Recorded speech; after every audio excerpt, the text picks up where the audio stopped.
Hi there, welcome back to the YouTube channel. Please make sure you hit the subscribe button, hit the follow button and the like button, and leave me some comments once I've done today's deck tech. So, welcome back, thanks for being here.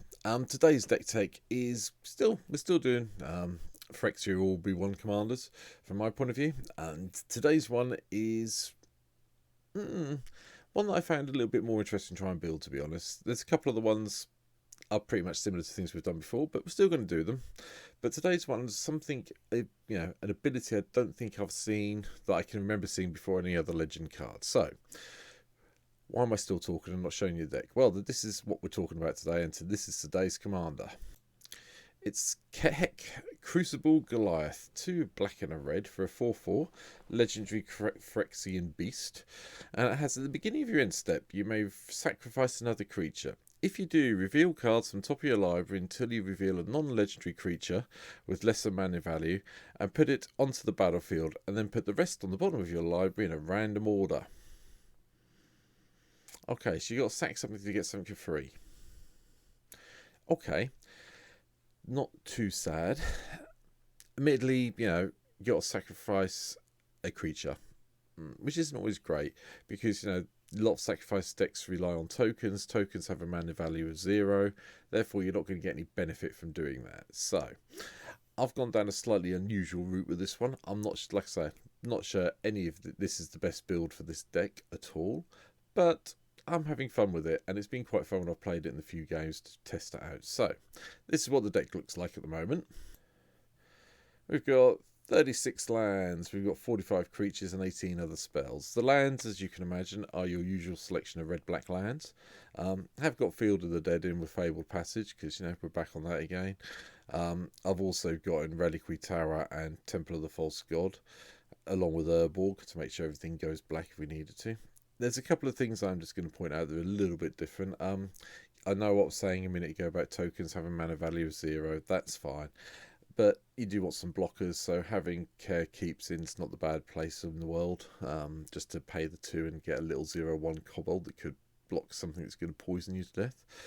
And I've also got Sokizan, Crucible of Defiance in here, mainly for the channel effect. But if I've got to play it as a red land, I'll play it as a red land. I'm not going to complain about it.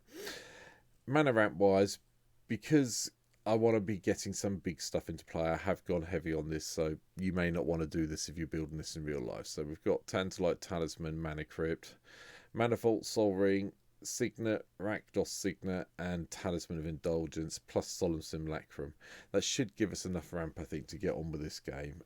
Backed up with Vampiric Tutor to go and find one if we need to.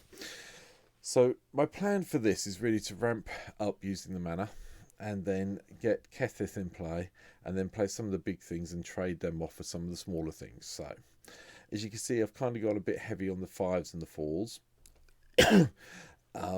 Mainly because I think that's, the 4 drops and the 5 drops where you want to be to make sure you get your 3s and your 2s, because that tends to be where the value is in this deck. So we're going to do this in the other order. We're going to start at the expensive end and work our way to the cheap end, just for a change. So Blasphemous Axe is here to control the board. Starting with the 8 drops, Ratikos, the Foul-Blooded's in.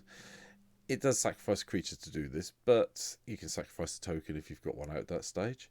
But going and finding that card you might need to win the game, Blasphemous Act if you need to wipe the board.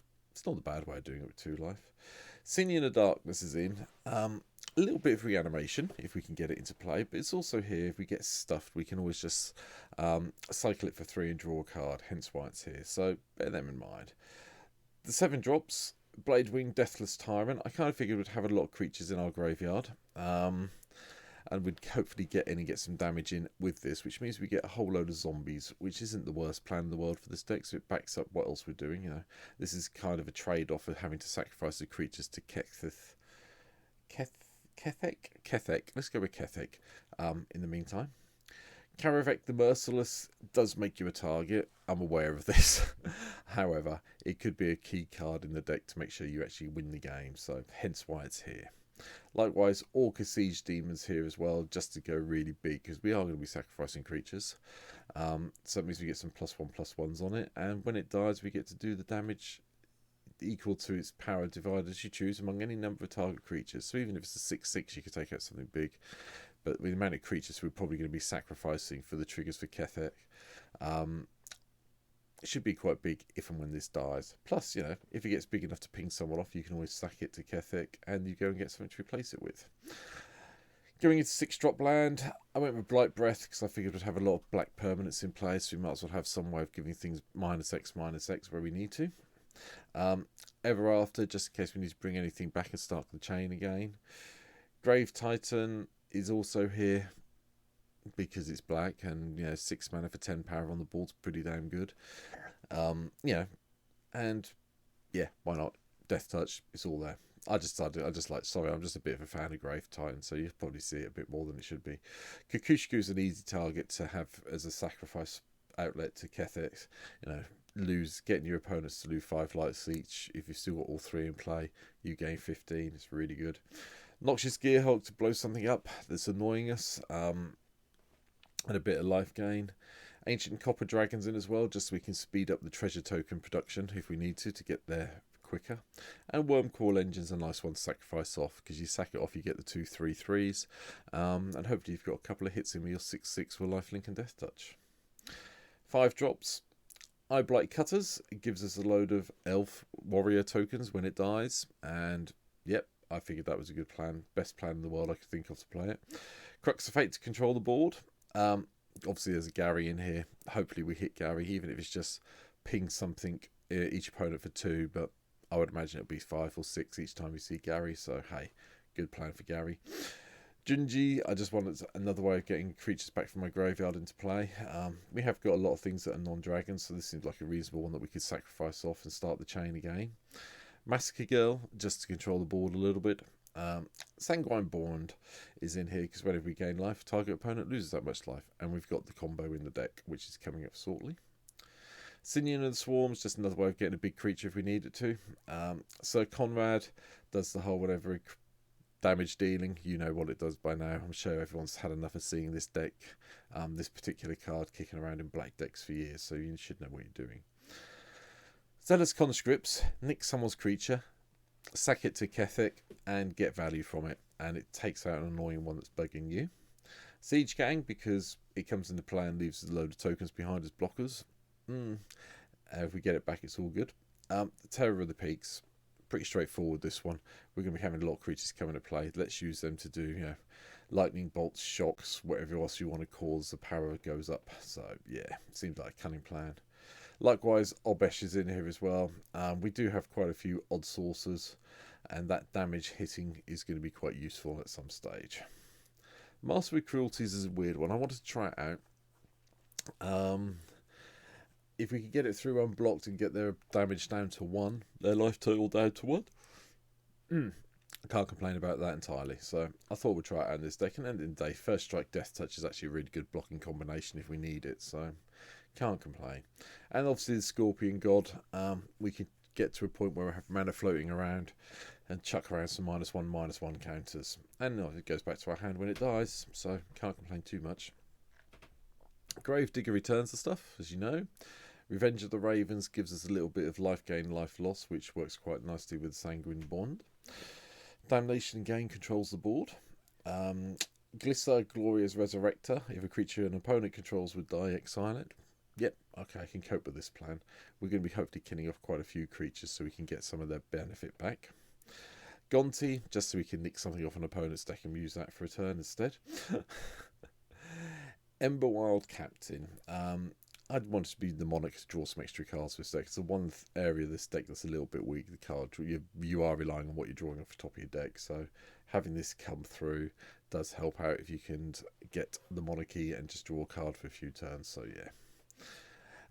Voldemort Duelist, just because I quite like the card, and I figured if we got something coming to play and it can't be blocked, it might give us the extra bit of damage we need.